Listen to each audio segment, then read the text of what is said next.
When the internet began, bulletin board services, or BBS, became the first online communities of the so-called information superhighway.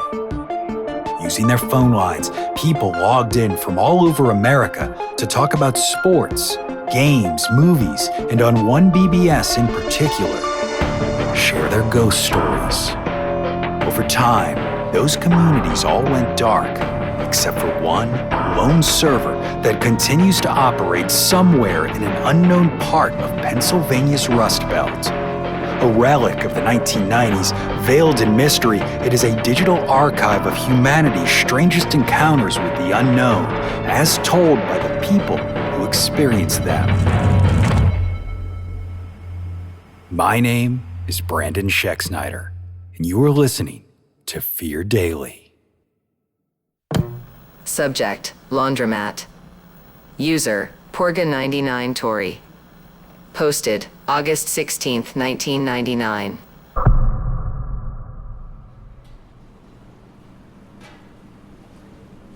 So yeah, I was stuck at the laundromat at like 2 a.m. because our dryer shit out again. Mom kept bitching at me about it like it was somehow my fault, so whatever. I just grabbed all my clothes, stuffed them in a duffel, and drove down there. I had the Civic that year, the blue one with the cassette deck that always ate tape, so I had the radio on instead, fuzzing in and out between rock and some preacher station. The whole ride smelled like smoke though, because I kept forgetting to empty the ashtray. Anyway, I pull up and the place is like a busted fish tank. One other car out front, some escort that looked like it'd been sideswiped a dozen times, and I go in and it's gross as hell. Of course, smells like wet socks and burnt lint. Ceiling lights were buzzing, a couple flickering so bad you'd think you're about to have a seizure. They got those plastic chairs in the middle. Orange ones, ashtrays still bolted to the armrests, even though the signs all say no smoking. Honestly, the place looked like it ain't changed since 1975. But then there's this old dude sitting dead center. Like old. A windbreaker zipped up to his throat, basket on the floor by his feet. He was not even moving, just sitting there, staring at a dryer down the row like it's a goddamn TV. I give him the nod, like, hey, night crew. Nothing. Doesn't blink, doesn't twitch, just stares. I dump my crap into a washer, jam some quarters in, and it groans to life. I grab a surge from the vending machine because honestly I'm half dead from my shift and sit down a couple seats away. And that's when I notice his dryer's going real slow. A couple pair of jeans tumbling around, but they're not getting dry. They look heavy, soaked through like somebody pulled him out of a swamp. And he's locked in, man, like hypnotized. I catch myself peeking at him in the reflection on the dryer door and swear to God, in the reflection, he's looking straight at me, but when I glance over, nah, still staring at the machine. It just messed with my head. Anyway, I try to break the ice. Hell of a night, I say, like an idiot. No response, just breathing real shallow, like maybe he wasn't even all there. Wasn't long before my washer finished, so I haul everything into a dryer at the far end, feed more quarters. I'm watching my socks tumble, and then I realize his dryer stopped. Jeans pressed against the glass like a dead body, but in the reflection, still spinning, clear as day. I laughed out loud, nervously, like, I'm overtired, I bend down for more quarters, and when I stand up, the chair's empty. Dude is gone. Basket still there, tipped on its side. Hello? I call out, like an even bigger idiot. My voice bounced around the place. Only door is the bathroom at the far corner, shut tight. Then my dryer cuts out and whole room goes quiet, except not quiet because the other machines start kicking on. One by one, down the line, washers slamming, dryers clanking, doors rattling like fists pounding inside, all of them going at once. No coins, no nothing, just roar. That's when I hear it. This stupid little giggle, like a kid, high-pitched, scratchy, right by my ear. I spin around and almost puke, because in the reflection of my dryer door, he's there. The old man, folded up inside like a rag doll, eyes open, face pressed against the glass. He's smiling, but his mouth moves wrong, like it's not lined up right. I yank the door open, clothes spilling out onto the floor, and just like that, it's back to normal, just laundry tumbling around. I didn't even bother picking half of it up. I just started shoving whatever I could grab into my duffel. I bolt out, toss the bag into the Civic, fire it up, and peel out so fast the tires squeal. I'm laughing, but not in a funny way, no. More like I'm losing my shit. I tell myself I just need to get home, crash, and this'll be funny tomorrow. Streets dead empty, radio still hissing in and out. And then I turn onto my mom's block, relief kicking in, because the porch light's on and everything looks normal there. I pull into the driveway, headlights sweep across the lawn chairs by the steps, and you know what? He's there. The old man just sitting in my mom's chair, basket on the ground, empty, same blank stare like he's been waiting. I slam it in reverse, almost take out the mailbox and gun it down the street. My heart's going so fast I can't even breathe right. And that's when the radio flips on by itself. Dial jumps between stations, snippets of preachers, country songs, static, like voices all talking at once. I hit the knob, smacking it, and nothing. I just keep driving. No clue where I'm even going until I think, screw it. Maybe if I go back to the laundromat, there'll be someone else there and I can prove to myself I'm not crazy. So I turn around, head back, roll into the lot, and my stomach drops because my Civic's already there. Same spot I left it. Parked crooked, lights off, my duffel sitting on the passenger seat. I cut my engine and just sit there, staring at my own damn car.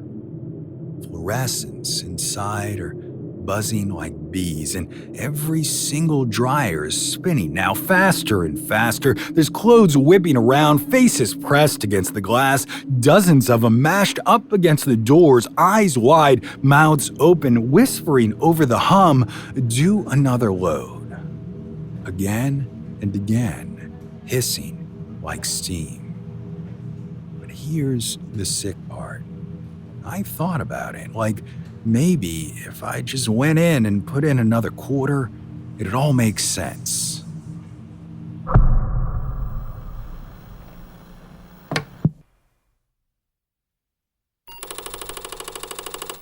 Subject, repair ticket. User, PCX Master 89. Posted, April 22nd, 1996.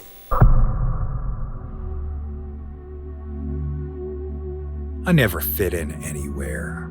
Didn't play sports, didn't go to parties, didn't even bother pretending I cared about prom. I skipped a grade in middle school because I blew through algebra like it was Sesame Street math, and that pretty much sealed it. I was younger, smaller, and weirder than everyone else. By high school, I was the kid with the stack of computer magazines and solder burns on his fingers, hunched in the back of the library with Popular Mechanics instead of a girlfriend. Now, It's 96, and I'm 20 years old working in the repair shop of a strip mall computer store in Omaha. Fluorescence buzzing overhead, the carpet smelling like stale coffee, and most days just cracked monitors and blown modems from thunderstorms rolling through the plains. Nobody bothered me, and I liked it that way. I could sit on my bench all day, head down, building systems for customers who barely knew a CPU from a toaster. And then I'd lock up at night with my Walkman blasting the Smashing Pumpkins. That's when the Packard Bell came in. It was one of those clunky beige towers with a sliding front panel that always got jammed up with dust bunnies. A middle-aged guy dropped it off at the counter without saying much. I remember he had thick glasses and a windbreaker zipped to his chin. He wouldn't meet my eyes, just slid the machine forward like it burned to touch it. "Doesn't start," he mumbled. "See what you can do." Then he left. Didn't even fill out the usual forms. My manager shrugged and handed me a blank repair ticket to stick on it. When I opened the case, I saw the note. It was taped to the inside wall, yellowing papers with the words typed in block letters. "Do not return this machine. If found, destroy it." At first, I thought it was a joke. Texts mess with each other sometimes, taping notes like "gremlin inside" or "haunted RAM," but the typewriter ink looked old, faded, like it'd been sitting in there for years, and the tape had melted into metal like nobody had touched it in at least 5 years. I pulled the drive, ran a standard boot. Machine wheezed to life, fan screaming like a jet engine, CRT flickered, Windows splash screen blinked up, and then straight to the desktop. Empty, except for one file. watch_me.avi. No icons, no start menu, just that. I double-clicked. The screen filled with static for a second, then cleared into video. A child sat staring at the camera. Couldn't have been more than 6. Blonde hair cut in a bowl, blue t-shirt, sitting in what looked like a basement rec room. The kid didn't move, didn't blink, just stared dead center like he knew I was there. The loop lasted maybe 15 seconds before it cut back to static and replayed, over and over. I felt my stomach crawl. Checked the file properties. Date created, August 15th, 1989. That's my birthday. I ejected the disk, thinking maybe it was some prank, some messed up coincidence, but the AVI wasn't on a floppy, and it wasn't on the hard drive either. Not really. Every time I deleted it, it just reappeared after reboot. I even reformatted the damn thing, nuked it clean, and still, as soon as the desktop came back up, there it was. watch_me.avi. That night, I couldn't sleep. Every time I shut my eyes, I saw the kid's face burned into the phosphor glow of the CRT. Next morning, I got to the shop early and pulled the machine apart again, and that's when I noticed the motherboard wasn't stock. Some off-brand solder job, chips ground down so you couldn't read the numbers. It looked like it had been modified by hand. Nothing corporate, nothing Packard Bell would have shipped. I thought about the note again. Do not return, destroy it. I told myself I didn't believe in ghosts, that there had to be some rational explanation. Maybe it was some abandoned military project, some weird proto-surveillance thing, but the more I thought about it, the more I realized it didn't matter what it was. That night, I hooked it up in my apartment. Just me, the the tower and a flickering CRT in the corner of a one-bedroom that smelled like microwave dinners. I sat in the dark and hit play. The kid stared, only this time he blinked. I swear it. First time he'd done anything different, and after a few loops, his lips moved.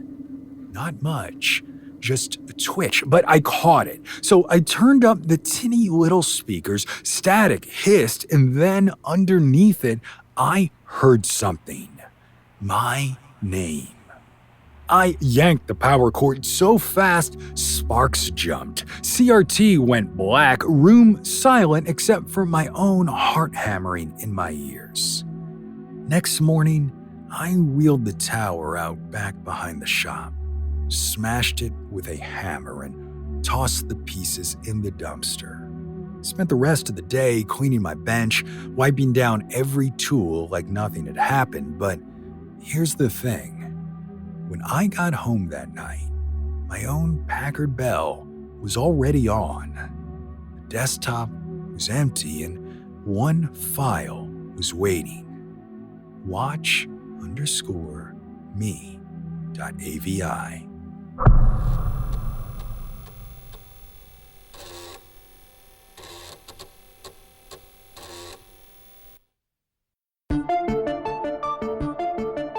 Fear Daily is an independent podcast hosted by Brandon Schexnayder and written by Brennan Storr, with Joanna Smith serving as the consulting editor, audio production by Rachel Boyd, and sound design by Southern Gothic Media. This podcast is a work of fiction. Names, characters, places, and incidents are either products of the author's imagination or are used fictitiously.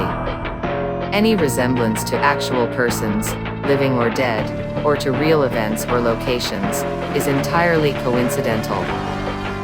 Ad-free versions of Fear Daily are available now on your favorite podcast apps.